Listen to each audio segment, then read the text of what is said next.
I normally express directing as where my art meets my politics, where I can include people with different practices, with different sensibilities, because a lot of the art growing up, I didn't see myself in, so I had to imagine myself there. So I'm trying to create a space so every young person can see themselves in it and be like, yes, I do belong in this work, not only belong in this work is mine. Let's get this show on the road. Wherever you are, get in your car and come on down, enjoy a show. If it's your first time, well, jump on in. By the end of this drive, you'll be a Shavian. No, let's get this show on the road. Kelly, what happens if I say cricket, cricket, cricket? Well, I would shout something back that I don't know. Can we shout balls, balls, balls on this podcast? Are we allowed to say that out loud? Well, okay, I'm going to try it again. I'm going to see if there's, maybe there's like an echo, or maybe there's like a voice from the dark that might respond if I say cricket, cricket, cricket. Balls, balls, balls. What? Who is that? What? Hey, balls, balls, balls. Can you introduce yourself? Hi, my name is Balls Bolzinski. My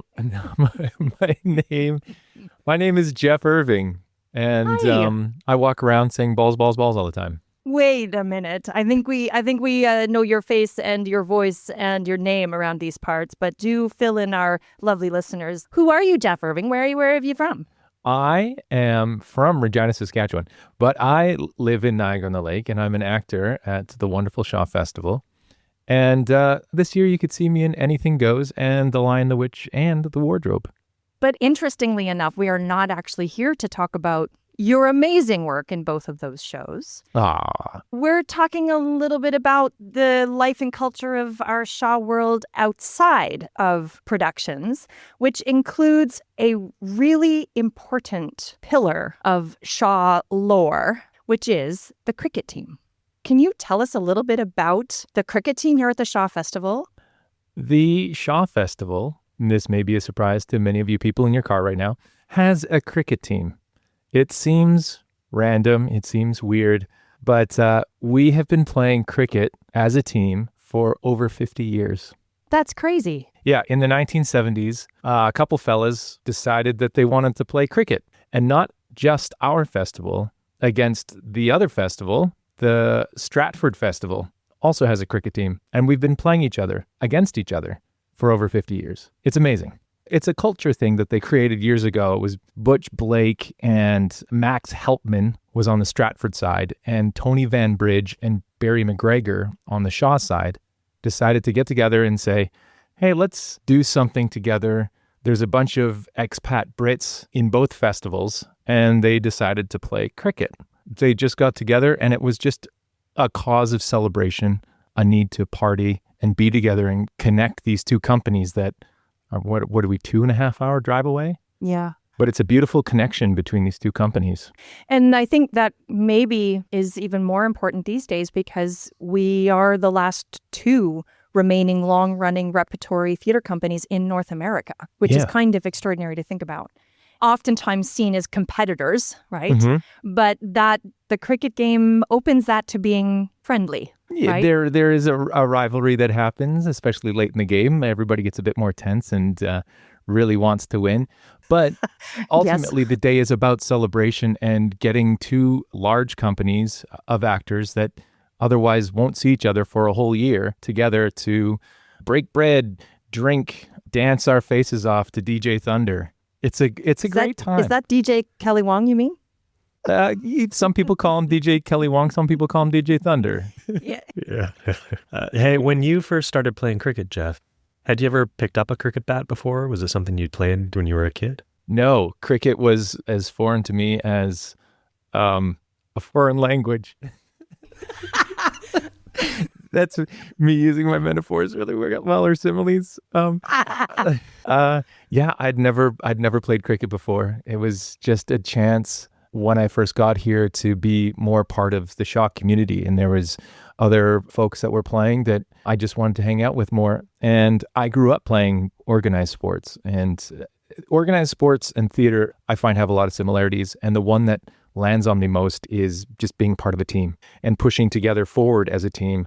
And so I love the team atmosphere, and I was missing it because I'd gone to theater school. I'd been living in Vancouver and not being able to be a part of an organized sport. So having this opportunity and then to learn this really weird game, which is now my favorite game ever and the best game ever. Okay, so what is it about cricket that you love? The strategy, the long time that you have to figure out. It's not like baseball is structured where you have 3 strikes and you're out. After 3 outs, the inning's over. A game can last 5 days. Our game usually lasts 4 to 5 hours. And there's a smart lunch in the middle. The tea. The tea. And who makes up the team? How do you put together the team? Well, it's all word of mouth now. Right. Because cricket is the cool thing to do in these 2 festivals. I think on paper we have 35 people on our team.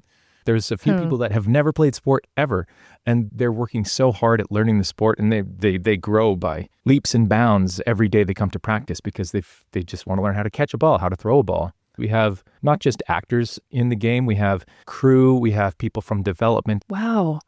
My boss plays on the team as well. All right. And sometimes I get to boss him around, and it feels pretty good. And then he bosses me back, and then I stop. And that boss is TC. Yeah. So what's happening this year for the game? Every year we play either at Shaw or at Stratford. Last year we played here in Niagara-on-the-Lake. So this year we all get on a bus and we hop it over to Stratford, and then we play, and then we party with Stratford until 11:30, and then we all bus back and we get back at 1 o'clock in the morning, and we're tired and some people are drunk and just having a good time. And then we go work the next day. It's great. It's a wonderful day of just being together. And there's a real relationship with the Guild and our team of volunteers as well. And that's been around, and that partnership's been happening with the cricket game since it started as well. Is that right? Yeah, the Guild, they're the most generous people ever. The Guild are amazing. Their membership is hundreds of people. Over the past decade or so, they've been donating $1,000 to our cricket team to help maintain equipment, to help the events for the people that come to it. Everything's free. You can watch the game for free. You can come to the lunch for free. You can come to the dinner for free. And so the Guild every year has been helping us with that. And so they were very generous and gave us $1,000 towards, we need new helmets so we can protect our moneymakers. Because there are a lot of actors on the team. And I'm sure there's a lot of directors being like, why are you playing this game that has a very hard ball that flies very fast at your face? Right. And what's the date of the game this year? This year, August 25th, in Stratford, in the field just outside the festival building. And Stratford has just raised enough money to create a cricket pitch right outside of their theater. So where we've been playing, it used to be a soccer field. They've now put a square in the middle that we can bowl on, which makes it very even. It'll make it a cleaner game and a safer game for all of us, actually. Wow. Okay. So the fundraising for ours starts now. Yeah, I know. Yeah. Okay. We got to talk to some local Niagara-on-the-Lake. If any local people are hearing this, Memorial Park has a bunch of space. They don't use the upper fields. Let's get a cricket pitch up there. Let's get a cricket pitch up there. Because we're not the only ones that play cricket around here. There's a lot of the grape workers and the orchard workers. They come from countries that are very cricket forward, and so they have a match every year, and I'm sure they would use it a lot. I'm sure they would too. Mm-hmm. Well, thank you so much, Jeff, for coming on and telling us about this incredible pillar of the Shaw and Stratford culture and how important it is as part of the fabric of our 2 communities to really have that time and that opportunity to meet together, to be in that fun, competitive way, but actually really supportive of not only the work we do as artists, but also just the communities that we have as theater makers in general. Mm-hmm. And thanks for letting people in on a thing that's not theater, side things other than just doing theater all summer. We love doing it, and we love when people are interested in it. So on today's episode, we're going to be talking with Virgilia Griffith and Kimberley Rampersad about their work on Blues for an Alabama Sky. This is Virgilia's first season with the Shaw Festival, although she has been seen across the country in many productions such as Fat Ham, The Wedding Party, and Three Sisters. And you will all remember Kimberley Rampersad from our first episode this season as the director-choreographer of Anything Goes. She is the Associate Artistic Director here at the Shaw Festival, and she has also directed the Amen Corner and was the choreographer for My Fair Lady. Before we talk with Virgilia and Kimberley, let's hear from TC about why he programmed Blues for an Alabama Sky.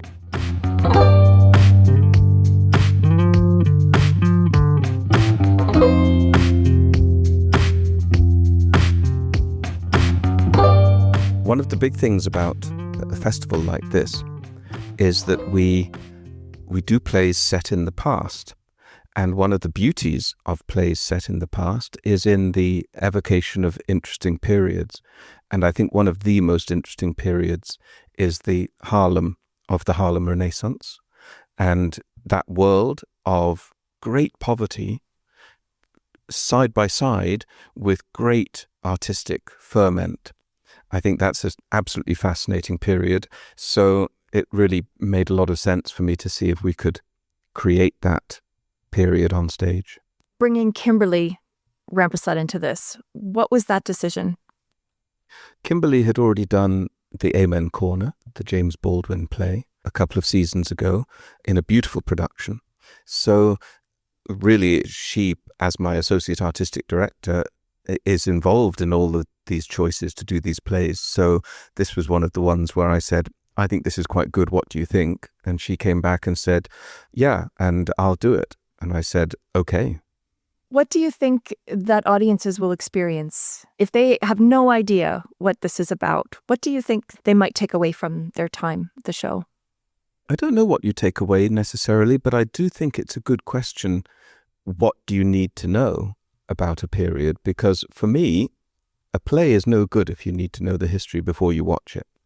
And the beauty of this play is, yes, you will learn about Harlem and what life was like, but you won't notice you're being told anything. You will be too busy watching human souls colliding and interacting in a brilliantly constructed drama, which will make you forget everything except the fate of the characters and whether they're going to get out of this place that they're in.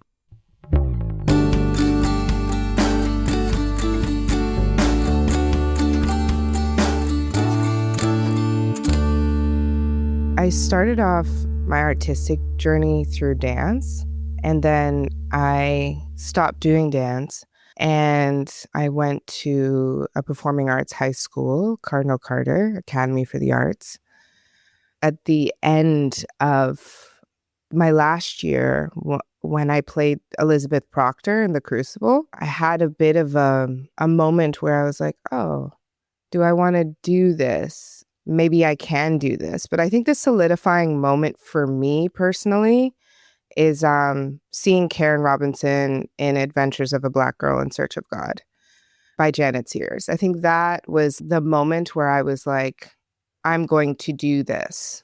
And then another moment was seeing Debbie Young in The Kink in My Hair. And I was like, okay, I can do this. It was seeing these Black women being so expansive in their storytelling, and it just felt very sacred to me.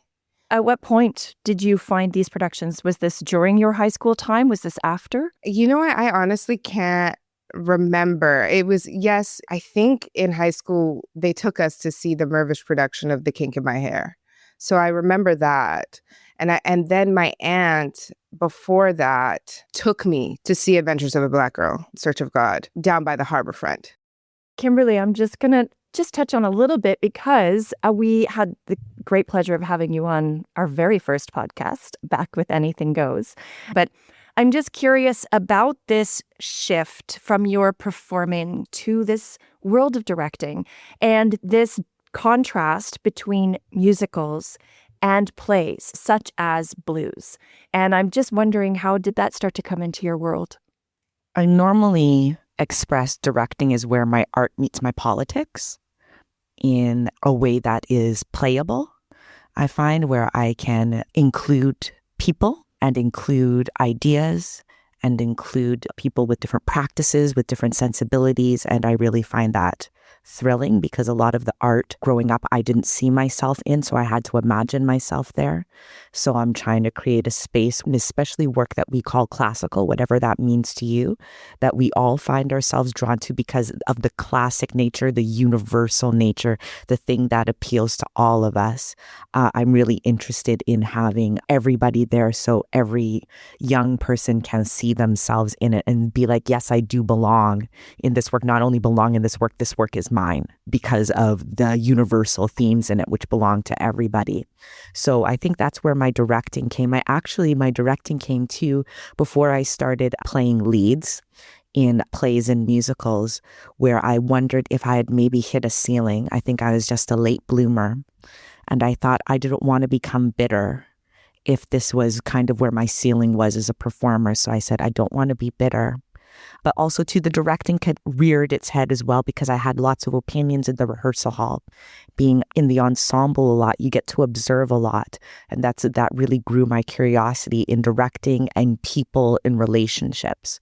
So I think it was kind of a perfect storm of all of those things that brought me to directing. And have the two of you worked together before? Yeah. Okay. Where did you meet? What were you doing? Honestly, I don't remember how we met, but and I say this to my friends, and when I describe the last time we worked together in Serving Elizabeth at Stratford, that Kimberley champions me as a performer. She is so supportive. To be honest, coming out of theater school, you look at like certain institutions and you're like, would I be able to be there? Right. And Kimberley gave me the opportunity to do a really, really cool play. And so that experience means a lot to me. I also appreciate her rigor and her directness and her honesty and her love, her absolute heart for what we do. It's just it's contagious because we loved it. Like, in order to do this work, you have to love it. And so we love it. And to see that mirrored in direction and storytelling. And she's always just accessible in that whenever I have questions or whenever I'm like trying to figure out a moment or figure out a part of, a scene or the play, like she's just so available. And I know that every single time I do a piece, I'm like, oh, what is the challenge? And I want to be the best I can possibly be. And that's something that that's always on the table with Kim. I know I'm going to grow. And that is something that I need whenever I go into a project. And what do you remember, Kimberley? I remember her name before I met her from Philip Aiken. And he said, Kimberley, there is this new, hungry artist. I can't wait for you to meet her. And he just spoke so highly. So I can't remember either to the first time we actually met. Yeah. I don't know when it is. I just know that your name was mentioned and then you were in my life. You know what I mean? Literally. Like that's that's it. But I just remember especially like Philip too, another person who is incredibly passionate and devoted to this thing that we all do. And I just remember feeling him pulsing almost. So I remember being like, I can't wait. I can't wait to meet Virgilia, to meet her work. And then our first opportunity, I think, for us to work together, to collaborate, was Serving Elizabeth during the pandemic in the tent at Stratford. And so then when this play came around for Blues, I was just like, I know who we need to ask. And TC's like, I think you're right. And I said, okay. I know, Kimberley, that the room for you, the rehearsal room, is quite a sacred space, that it's really important to come into that working mindset. And so there is something to coming in with that best game. And I'm wondering what that's like for both of you to encounter working together and really getting into some of these incredible scenes and in the scope of this play. What's that like day to day within the rehearsal? I know that Virgilia comes from a dance background, and it's not exclusively that it's dancers who have it, but it is absolutely dancers who have it, who are rigorous and work to the nth degree and take criticism like a champ. and mine every moment. And the most simple things will still always be the most complicated. A plie is a plie is a plie, and it will always be the most basic thing, and it will always be the most fundamental thing, and you will never do a perfect plie, so you come back to it. The same thing with all of these things that we do in the rehearsal hall. It's actually in the most simple things that you find the most daunting and the most deepest tasks. And I enjoy that in Virgilia. I enjoy that in all of the artists that I get to work with. But there is something about people who come hungry and ready for it. There is something about people who relish in doing the work beforehand. There is, for me, too, a thrill in people who ask people to step up when they don't bring their A game, quite frankly. And I really appreciate that in Virgilia, because this is who I'm getting to spend this time with. There's no time to waste. What are you doing? No. Do you know what I mean? You better come with some choices, come with some preparation, Yes. come ready to work. We're not warming up. We're ready to go. And you do that by modeling it and by offering it generously. And that's what Virgilia does for me. And so I feel like Virgilia brings out the best in me, because when you hang out with the best, with the people who are working at that level, it naturally boosts you and you want to rise to that occasion. So having somebody like Virgilia in the room makes me a stronger director, because I can't slack. Virgilia's in the room. Like, what are you doing?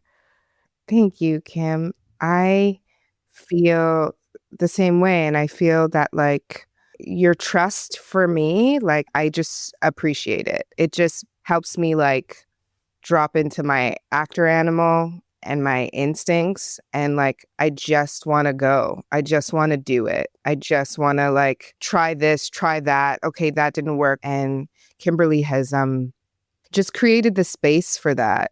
And I just kind of like to jump off the cliff. Every single time I do a piece, it's different. I come to towards it, and I'm just like, oh, do I know how to do this? But then I write down what is the challenge, and I make a pact with myself, and I'm like, okay, I need to go to certain places. So I'm already kind of coming in being like, okay, my body knows where I need to go, and Kimberley just gives me the space and also just holds the space with care and love and trust.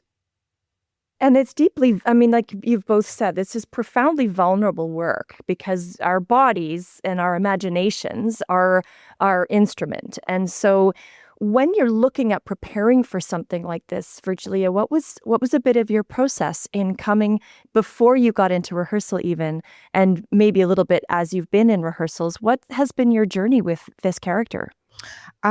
First, again, reading it is obviously important, and reading it. And then also doing the research of the time and the world, because it helps inform the body for me, and what this individual is against. What is that conflict? And researching the playwright as well, so I understand where she was coming from when writing this, or what her inspiration was. And I do love to look at the whole story instead of just my arc.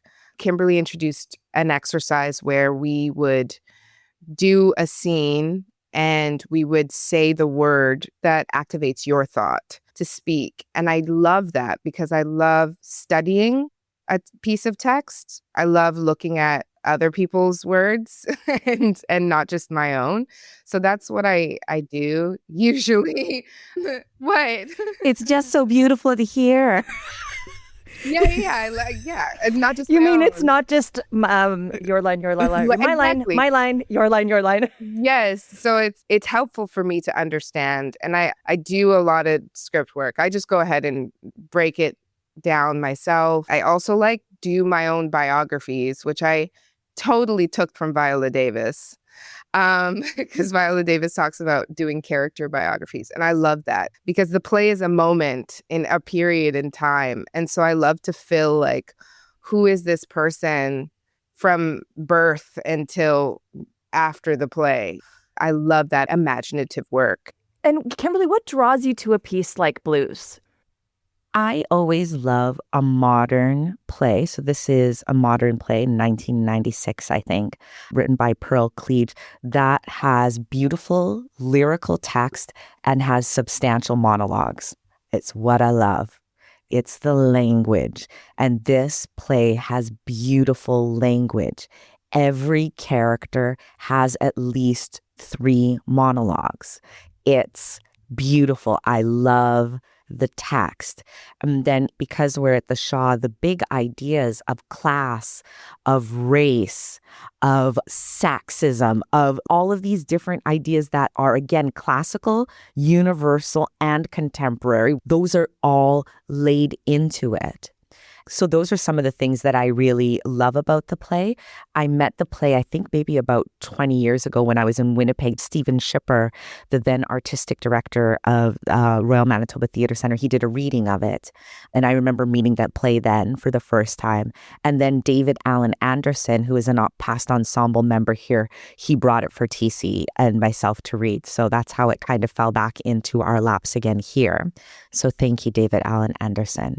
And in terms of where you're at in the process, I know by the time listeners will encounter this podcast, the show will be up and running.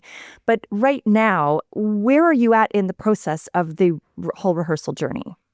We're in the middle of it, like the thick of it, where we've played a lot, we've broken open a lot of things, and now we're just like detailing, like the details of, I would say, specificity of what story in our version are we telling.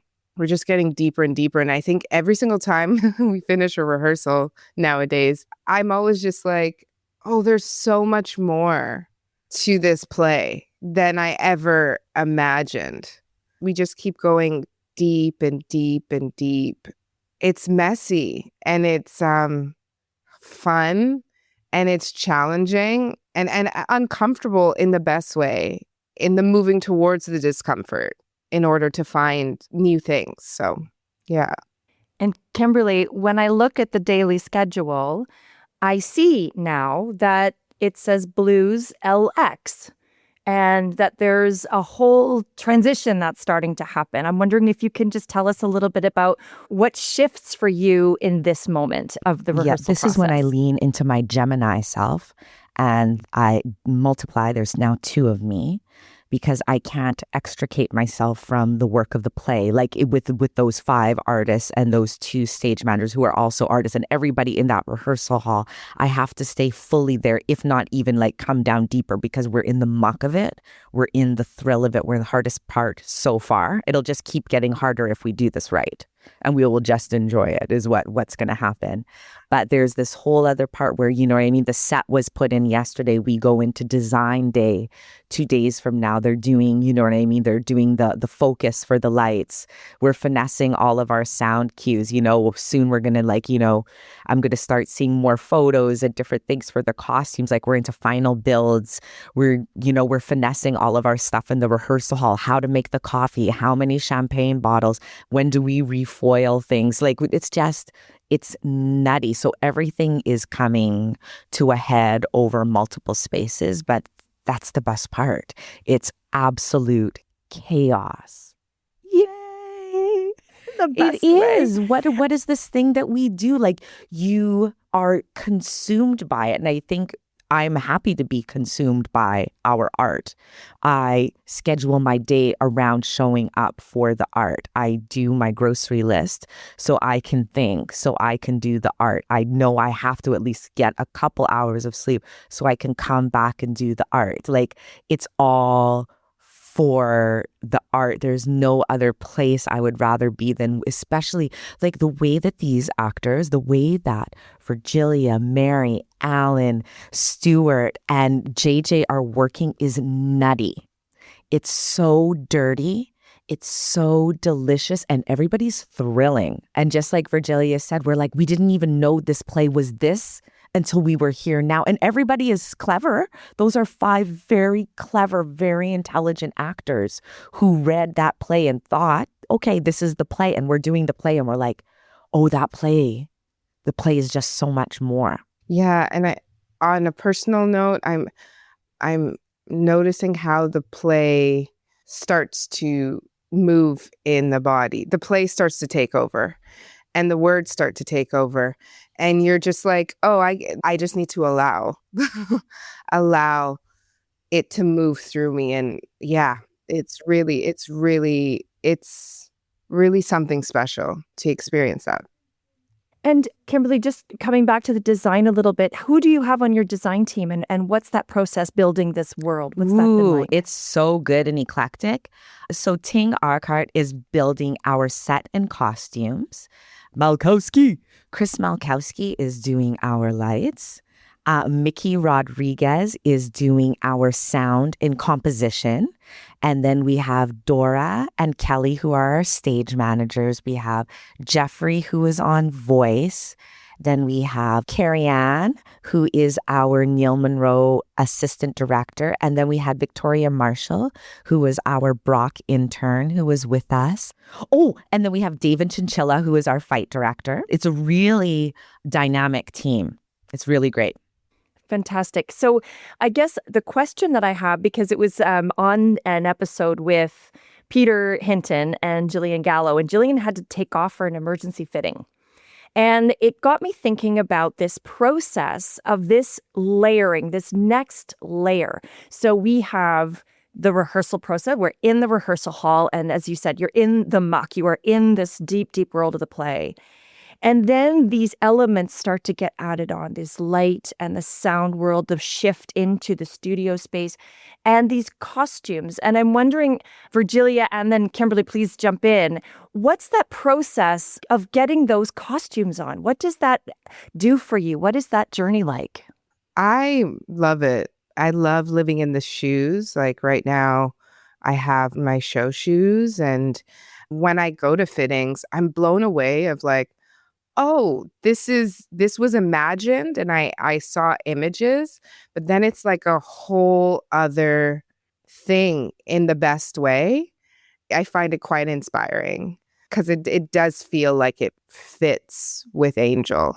And is there much conversation between you and the costume designer? Are you do you actually have those conversations? And Kimberley, are you involved in those as well? I normally leave them to their conversations for the most part because I feel, I trust them all, which is why they are a part of the team.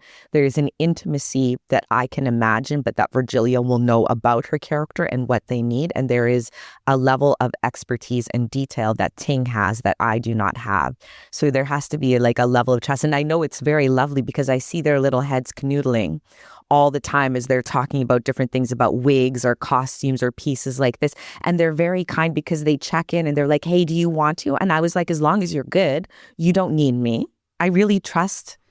I trust them, but I really love watching when the actors step into the costume only because it reminds me of when I step into my costumes, which I find is just so beautiful and informative, right? Like all of a sudden, the way the fabric moves against your legs, you want to make sure that you can work and swish. The designer went and pulled this beautiful fabric and shopped for it so that it would be cut on this bias or with this give so that there is flow and there is this weight. I will find twirls for you as I sit down or get up with a little bit of moxie. Like I will work that dress for you and for the cutter and for the sewer who did all of those pleats and found it that way. I will make this dress sing for you. I love it when the actors, when they find the pocket, when they find like the pocket kerchief, when they find the shoulders, when all of a sudden like the neckline drops and they're like, oh, does this mean that all of a sudden that these, these bones are exposed, that the skin is here? All of a sudden you just watch them move differently. You're like, heck yeah, I love it. And just again, for someone who's sitting at home wondering and they're looking at their program and going, Blues for an Alabama Sky, I'm wondering, could you just give us a brief bit about what is it about? What's the story? It's about 5 residents of Harlem daring to dream in the face of the Depression and with the resilience of being Black. Perfect. Maybe that's one version of it. I love it. That's it Period. right there. Yep. Fantastic.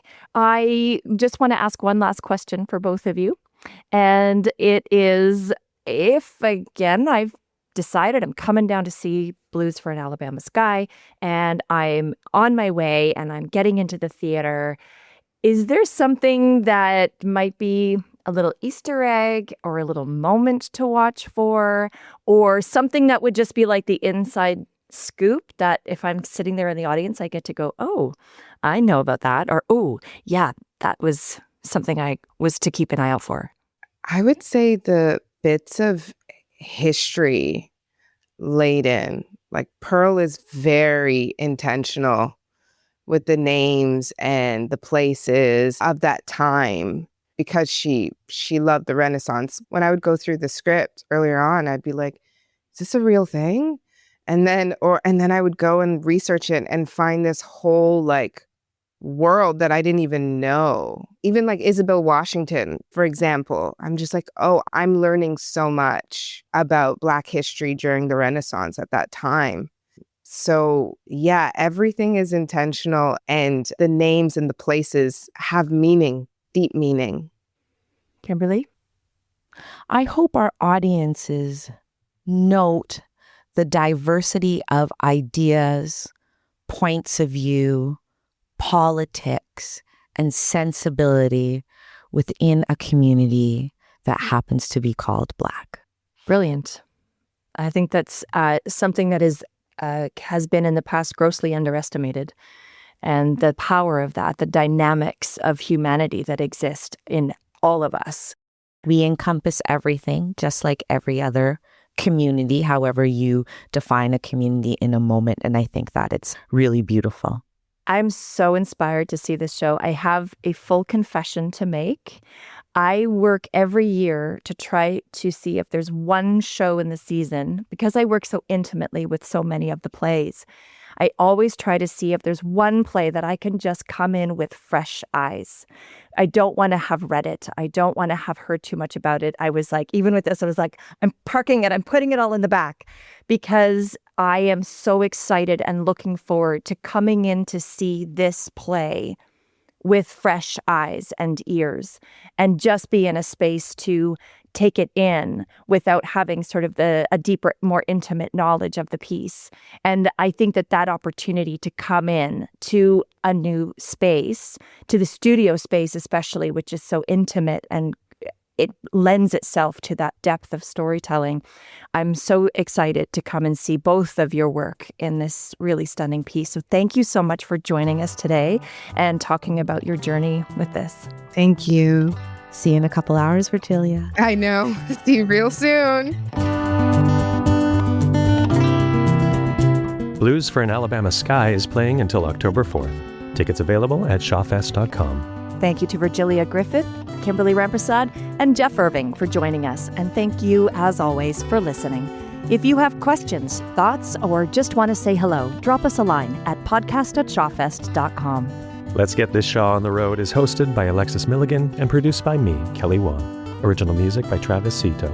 You can find us on Apple Podcasts, Spotify, or wherever you're listening to us right now. Follow the show to get new episodes in your feed every Thursday. And if you're enjoying it, leave us a review. It helps others discover the show and join in on the conversation.